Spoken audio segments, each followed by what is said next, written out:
So the enterprise, if that's the right word for such a crime, was led by a man named Timothy Mayer and his two brothers, James and Burns.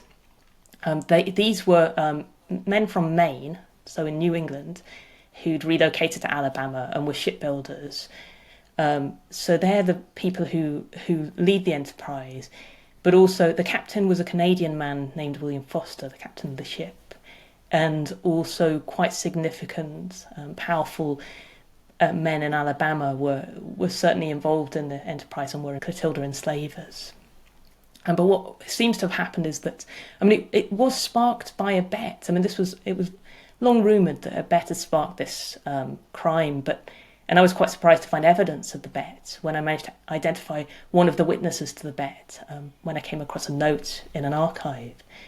But it's also part of a wider attempt to reopen the US slave trade on the eve of the Civil War. So given the people who were involved were also closely connected with radicals who are pushing for secession, the southern states to secede from the Union, and they're also calling very openly for the US slave trade to be reopened. And that's because, it's mostly because they need workers to work the cotton estates, but also because the Deep South, the enslavers in the Deep South are having to basically buy enslaved people from the Upper South, and that's very expensive. It's actually cheaper, quite horribly, to purchase African people, maybe $60 to $100, as opposed to buying them from the Upper South for maybe $1,000.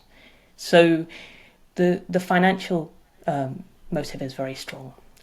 But basically, so what happens, and of course, these men are also aware that the Cuban slave trade is happening. So they want to expand it to the US South. And so Timothy Mayer basically launches this crime, and the Clotilda sails across the Atlantic, as you say, in 1860, so just a year before the Civil War.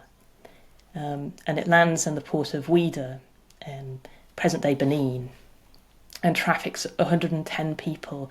And these 110 people, half are male, half are female, but most of them are children or very, very young people. And that was typical, unfortunately, during the illegal trade. So nearly half of people trafficked after 1810 were under the age of 15. So many of the victims of the illegal trade were children.